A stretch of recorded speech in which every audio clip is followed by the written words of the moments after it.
السلام علیکم۔ بچپن کی غلط کاریوں میں سے بچ رہنے والی ایک عادت کتابیں پڑھنا بھی ہے۔ یہ عادت پچھلی صدی سے پختہ ہے کہ جہاں کہیں کتاب دکھائی دے اسے پڑھا نہ بھی جا سکے تو جستہ جستہ ضرور دیکھ لیتا ہوں۔ یہ بچپن کا ہی قصہ ہے کہ سرگودا کے پرانے سیٹلائٹ ٹاؤن میں ایک نیا جنرل سٹور اور بک ڈپو کھلا۔ اس وقت محلوں میں کھلنے والے جنرل سٹور التزاماً نصابی کتابیں، لکھنے پڑھنے کا سامان اور دیگر اشیاء فروخت کیا کرتے تھے اور خود کو اردو عبارت میں بک ڈپو اینڈ جنرل سٹور کہا کرتے تھے۔ ایک دن میری ماں نے مجھے بازار سے کچھ لانے کے لیے کہا تو میں ان کے حکم کی تعمیل میں اسی نئے book depot and general store پر چلا گیا۔ اس کے مالک نے بچوں کے لیے کتابیں دکان کے عین سامنے ایک بڑے سے میز پر لگا رکھی تھیں۔ میں عادتاً ان کتابوں کو دیکھ رہا تھا کہ نظر ایک ایسی کتاب پر پڑی جو بچوں کی کتابوں سے الگ تھی۔ اس کی جلد خوبصورت تھی اور عام کتابوں کے مقابلے میں اس کا سائز کسی تصویری البم جتنا تھا۔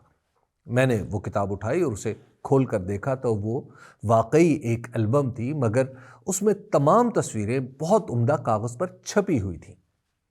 ان سب تصویروں میں ایک ہی شخصیت نمایاں تھی اور وہ تھے جنرل ضیاء الحق۔ ان تصویروں کے مطابق جنرل ضیاء الحق پاکستان کی مقبول ترین شخصیت تھے۔ ایک صفحے پر وہ شیروانی پہنے ہوئے ہجوم کے بیچ سے گزر رہے تھے اور لوگ ان سے ہاتھ ملانے کے لیے اپنے بازو کی پوری لمبائی سے ان تک پہنچنے کی کوشش کر رہے تھے۔ دوسرے صفحے پر وہ کسی غریب کی مدد کر رہے تھے۔ تیسرے پر وردی میں ملبوس تقریر کرنے کے انداز میں کھڑے تھے۔ ان صفحات میں مرد مومن کو ابریشم کی نرمی سے لے کر فولاد ہونے تک سبھی حالتوں میں دکھایا گیا تھا۔ جس زمانے کی میں بات کر رہا ہوں وہ ان کے عروج کا دور تھا، لیکن ایک بچے کے طور پر میرے لیے عروج و زوال بے معنی تھے۔ مجھے تو امر عیار، ٹارزن اور انسپکٹر جمشید کی کہانیاں اپنی طرف کھینچ رہی تھیں۔ میں نے تصویریں دیکھ کر کتاب واپس اسی پھٹا نما میز پر رکھ دی تو دکاندار، جو ہمارا محلے دار ہی تھا، اس کتاب کی طرف اشارہ کر کے پوچھنے لگا، کتاب چاہیے؟ میرے کچھ کہنے سے ہی بولا، صرف 2 روپے کی ہے۔ اس زمانے کے حساب سے بھی اتنی عمدہ چھپی کتاب 2 روپے سے کہیں زیادہ کی تھی۔ یہ الگ بات ہے کہ اپنے پاس 2 روپے بھی نہیں تھے۔ میں نے یہ کتاب نہیں لی اور واپس چلا آیا۔ یہ دکان میرے راستے میں پڑتی تھی۔ میں روزانہ دیکھتا کہ اس کے سامنے پڑے پھٹے پر دیگر کتابیں تو بدل جاتی ہیں مگر جنرل ضیاء الحق کی کتاب اپنی جگہ نہیں چھوڑ رہی۔ دن، ہفتے، مہینے گزر گئے۔ اس کتاب کا گرد پوش پھٹنے لگا، پھر اس کی جلد خراب ہونے لگی۔ پھر زمانے کی ایک جنبش سے ہی محترمہ بے نظیر بھٹو کا دور آ گیا۔ اس کے بعد میں نے بازاروں میں دیکھا کہ اسی کتاب کے بہترین کاغذ میں جلیبیاں اور پکوڑے لپیٹے جا رہے تھے۔ کچھ ہی عرصے میں حالات یوں بدل جائیں گے کسی نے سوچا بھی نہیں تھا۔ مقبولیت کی خواہش ایک پاکستان پر ہی موقوف نہیں، جب سے دنیا بنی ہے ہر حکومت چاہتی ہے کہ اس کی مقبولیت آسمان چھو لے۔ بے شک حکومتوں کو مقبول ہونا چاہیے، مگر اس کے لیے کچھ طے شدہ پیمانے ہیں۔ ان میں سب سے بنیادی پیمانہ مقابلے کا ہے، یعنی کسی بھی حکومت کی مقبولیت ہمیشہ اپنے حریف کے مقابلے میں دیکھی جائے گی۔ اگر جلسہ کوئی پیمانہ ہے تو یہ دیکھا جائے گا کہ لوگ رضاکارانہ کس کے جلسے میں جاتے ہیں۔ حکومت ان کی امیدوں کا مرکز و محور ہے تو اس کے جلسوں کی حاضری بڑھ جائے گی۔ اسی طرح حکومت سے باہر کوئی سیاسی رہنما عوام کے دلوں میں بس جائے تو اس کے جلسوں کی رونق بڑھ جائے گی۔ جب تک یہ تقابل نہ ہو تو یہ نہیں کہا جا سکتا کہ حکومت کے جلسوں میں لوگوں کی آمد اس کی مقبولیت کی دلیل ہے۔ ایسی صورت جس میں جنرل ضیاء الحق ملک پر حکومت کر رہے تھے، اس میں ان کی مقبولیت کی دلیل کے طور پر چھاپی گئی کتاب بے معنی ہو گئی تھی۔ اس کتاب کی اہمیت بن جاتی اگر اس میں ذوالفقار علی بھٹو کے جلسوں اور جنرل ضیاء الحق کی مقبولیت کے مظاہروں کی تصویریں آمنے سامنے چھاپ دی جاتی۔ پھر یہ کتاب ردی فروشوں کے ہاں نہ جاتی بلکہ تاریخی حوالہ بن جاتی۔ مگر طاقت کا طرز عمل یہی ہوتا ہے، وہ تقابلی جائزوں کو بھی اپنی مرضی کے مطابق ڈھالنا چاہتی ہے۔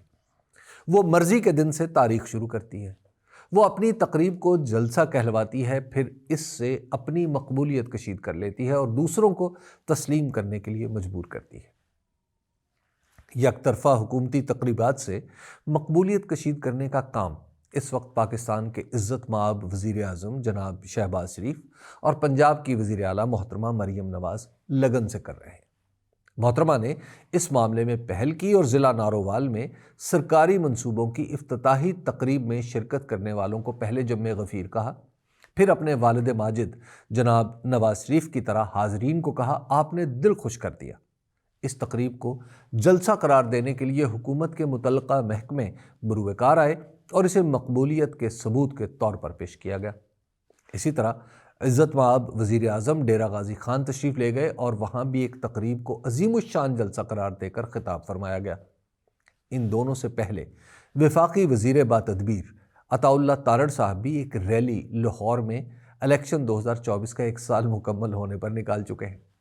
اس میں بھی یہ خوبی تھی کہ شہر میں دفعہ 144 کے تحت ریلی، جلسے، جلوس پر پابندی تھی، مگر اس ریلی کی وجہ سے دفعہ 144 حرکت میں نہیں آئی۔ یہ 3 واقعات محض یاد دہانی کے لیے ہیں، ورنہ مسلم لیگ نون کے حکومتی زعماء مسلسل نوجوانوں کو اپنی طرف راغب کرنے کے لیے تقریبات کا انعقاد کر رہے ہیں یا دیکھ بھال کر ان میں شریک ہو رہے ہیں۔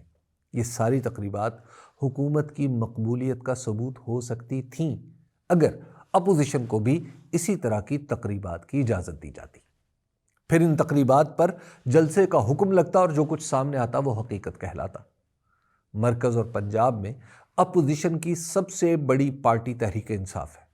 اس پارٹی کو فروری 2024 کے انتخابات میں فارم 47 کے ذریعے ہرا دیا گیا۔ اس کے بعد اسے پنجاب اور اسلام آباد میں عملی طور پر جلسہ تو کیا کسی معمولی سی تقریب کی بھی اجازت نہیں ملتی۔ پچھلے 1 برس میں اس نے احتجاج کیے ہوں تو کیے ہوں، لیکن جسے جلسہ کہتے ہیں اس کی اجازت ایک بار اسلام آباد سے دور سنگجانی کے لیے ملی اور دوسری بار لاہور کے نواحی علاقے کی غلیظ ترین جگہ پر رعایت دی گئی۔ اس کے علاوہ جہاں 4 تحریک انصاف والے نظر آئیں، دفعہ 144 حرکت میں آ جاتی ہے۔ حکومتی ادارے تحریک انصاف کی کسی بھی تقریب کو روکنے کے لیے نادر جواز تراشتے ہیں اور عدالتیں انہیں قبول کریں یا نہ کریں، ان پر فیصلہ دیتے ہوئے اتنا وقت لگا دیتی ہیں کہ اسی طرح کا اگلا مقدمہ آ جاتا ہے اور پچھلا نہ جانے کہاں چلا جاتا ہے۔ تحریک انصاف کے جلسوں کی سب سے بڑی کشش خود عمران خان ہوا کرتے تھے، اب وہ بھی جیل میں ہیں۔ ایسے میں جلسوں کا رنگ جمانا بڑی بات ہوتی ہے۔ اصولی طور پر تو حکومت کو چاہیے کہ تحریک انصاف کو ہر جلسے کی اجازت دے تاکہ اس کے خالی پنڈال اس کے ختم ہو جانے کی گواہی دیں۔ تب حکومت کی ہر تقریب بھی جلسہ دکھائی دے گی اور ہر جلسہ اس کی مقبولیت کا پیمانہ بن جائے گا۔ تحریک انصاف کے جلسے روک کر حکومت جتنے بھی جلسے کرے وہ حکومتی تقریبات ہی کہلائیں گے، اور اس طرح کشید کی جانے والی مقبولیت کی تصویروں کا انجام وہی ہوتا ہے جو جنرل ضیاء الحق کی تصویری کتاب کا ہوا تھا۔ دوسروں کو خاموش کرا کے اور قید کر کے جو کچھ بھی کہا جائے وہ بے اثر ہی رہتا ہے۔ جلسے مقابلے کے بغیر بے معنی ہیں، باقی زور زبردستی کرنی ہے تو جو چاہے کرے۔ شکریہ۔